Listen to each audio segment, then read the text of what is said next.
Plugins. Everybody talks about them. But do you even know what they are? Well, I'm going to tell you.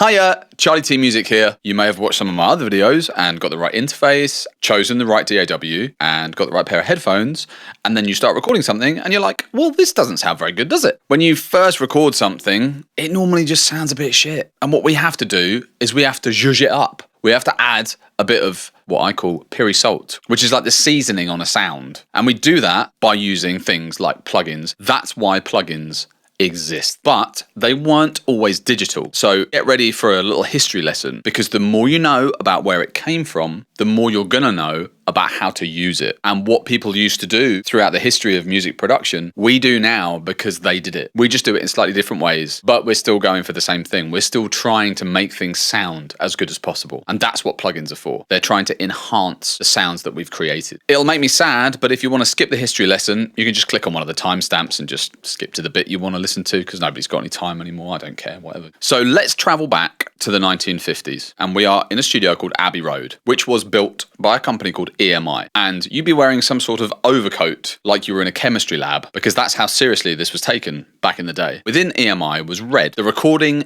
Engineering Development Department, and they created some of the first ever recording consoles. Now, there were definitely tools for us to enhance sound, but there wasn't many. So imagine like an EQ plugin where you've only got two settings you can choose from. You had pop, which was like a high and low shelf with a 5K boost. And then you had classical, which was just the shelves, and that was it. So if you wanted different flavor of EQ, you had these enormous modules that you physically plugged into the console. And that hardware plugin became the model for what we use today. As time went on, these plugins that you were connecting into the console became what's known as outboard gear, because they were out of the board being the console. This is where you started to have staple things that you will definitely have seen in other videos, and you would physically patch things in and out when you wanted to put a piece of outboard gear onto something. And these became known as inserts, because you were inserting it into the signal path. So it gave producers and music makers and engineers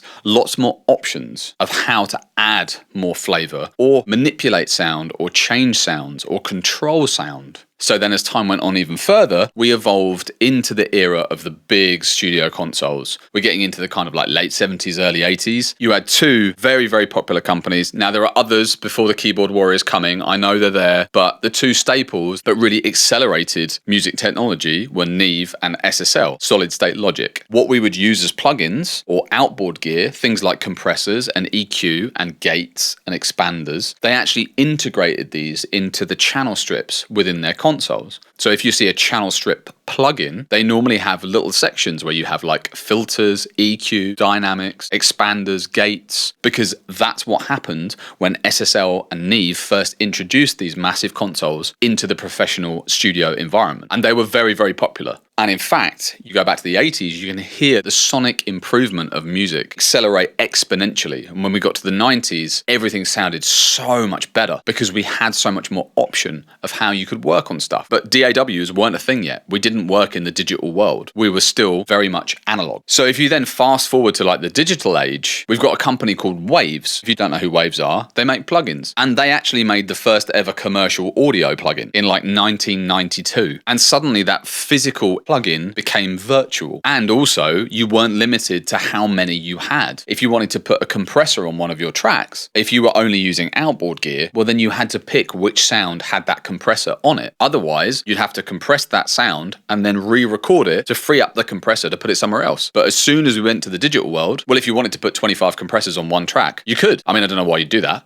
but you can do that if you want to. I mean, you know, go for it.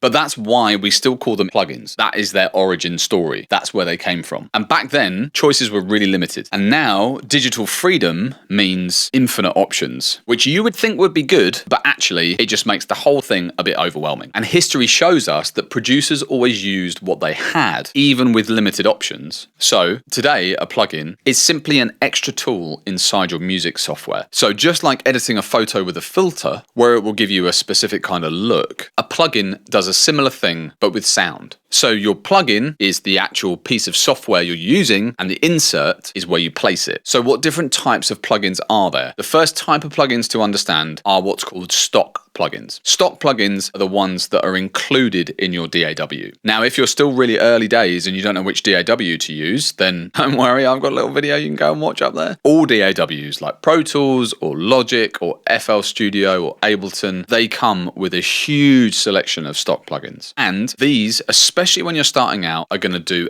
everything you need them to, from EQ to compression to reverbs and delays and loads of other great stuff. Stock plugins, they are going to be just fine when you're starting out. So then we have third-party plugins. Now, third-party plugins, they are ones you have to buy. Free ones are also available, and if you want to go shopping, I've got a very useful video right here that will tell you how you can get discounts, how you can save money, and there's also links to loads of free ones, because as soon as you open the door to third-party plugins, you're going to want a lot of them. So there's loads of links there to ones that are free. These are obtained from different companies that just specialize in making plugins. There's Universal Audio, FabFilter, Waves, Isotope, Plugin Alliance. I could go on all fucking day. Often they have like extra features and they have better sound quality, or they're modeled on famous hardware. So that red stuff that I was talking about at the very beginning, you can buy plugins that emulate that stuff. So now you know there's lots of different types, and there's free ones and there's paid ones. After all of that, you should know what inserts are and what plugins are. And you should have a little bit more understanding of the origin of processing, which is what these things do. These are ultimately going to help you improve, change, manipulate your sound in whatever way possible. And that is ultimately what happens whenever you're making a song. When it starts out, it's probably not going to sound as good as it will do when it's finished. And that's okay. That's the journey. That's the process of your track. Over time, you'll start to recognize what plugins you like and what plugins sound good.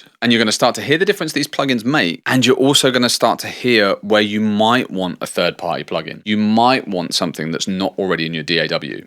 But the honest truth is, learn your stock. Stock stuff is so powerful. Once you learn how to use the stock plugins, particularly the staple ones you're going to use, like EQs and compressors, don't worry, there'll be plenty of videos on here that will explain all of those things. And you can upgrade when you start to feel limited, which might be never, so don't stress. You have everything you need to make music at your fingertips as soon as you downloaded any DAW, whichever one you choose to use. And now you know what inserts are, what plugins are, and you know a little bit of history of where this stuff all started, which is great, right? So if this has helped you finally understand and clear up some confusion about what plugins are, then leave a like, leave a comment, subscribe to my channel. Big love. Bye.